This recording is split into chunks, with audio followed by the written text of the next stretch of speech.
కృష్ణా జిల్లాలో మాదాపూర్లో వైష్ణవి అనే యూట్యూబర్ని స్వయంగా భర్తనే చంపేశారు కత్తితో పొడిచి మరి. ఆమె గర్భిణీ స్త్రీ కూడా.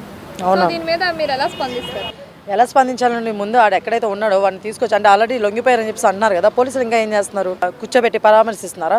అంత ఇష్యూ చేసినాక వాడు అలాంటి వాడిని మీరు కూర్చోబెట్టి మాట్లాడాల్సిన అవసరం కూడా లేదని నా ఫీలింగ్. అర్థమవుతుందా? ఎందుకంటే వాడంత ఎదవ ఇంకెవరు లేరు. ఎందుకంటే ఇదేమైనా అరేంజ్ మ్యారేజా? తనకేమైనా ఇష్టం లేకుండా జరిగిన పెళ్ళ కానీ కాదు కదా. తను ఇష్టపడి 10 నెలలు పిచ్చుకొక్కలాగా అమ్మాయి చుట్టూ తిరిగేసి మళ్ళీ పురుగుల మందు ఏమంటారు తాగి చచ్చిపోతా అని చెప్పేసి ఆ రోజు మాట్లాడి ఆ అమ్మాయికి ఇష్టం లేకుండానే జరిగిందని కూడా చెప్తున్నారు కొంతమంది. పెళ్ళి అని చచ్చిపోతా అని చెప్పేసి వాళ్ళ అమ్మాయి ఒప్పించి చేసిందని చెప్పి ఇంత చేసిన తర్వాత ఈరోజు వాడికి ఏం ఆరోగ్యం పుట్టుకొచ్చింది? అలా ఎలా చంపేస్తాడు? ఇష్యూ ఏదైనా అవ్వచ్చండి, చంపడం ఏంటి నాకు అర్థం కాదు. మాట్లాడుకోవాలి లేకపోతే వదిలేయండి. ఇప్పుడు ఆయన పట్టుకున్న అమ్మాయి ఊగిలాడిందా? లేదు కదా. ఇప్పుడు అమ్మాయికి ఏంటి? అమ్మాయికి మంచి ఫేమ్ ఉంది, యూట్యూబ్లో ఉంది, ఇన్స్టాలో ఉంది, అన్నింటిలో ఉంది. అమ్మాయికి ఏం తక్కువ? నాకు అర్థం కావట్లేదు. దట్టు ప్రెగ్నెంట్తో ఉన్న లేడీని ఒకడు అంత కిరాతకంగా చంపాడంటే వాడు ఎంత పెద్ద ఎదవా? వాడితో కూర్చొని మాట్లాడండి. అసలు చెప్పండి, కూర్చొని మాట్లాడండి వాడితో. కరెక్ట్ కాదు. సో నాకైతే చాలా బాధ అనిపిస్తుంది.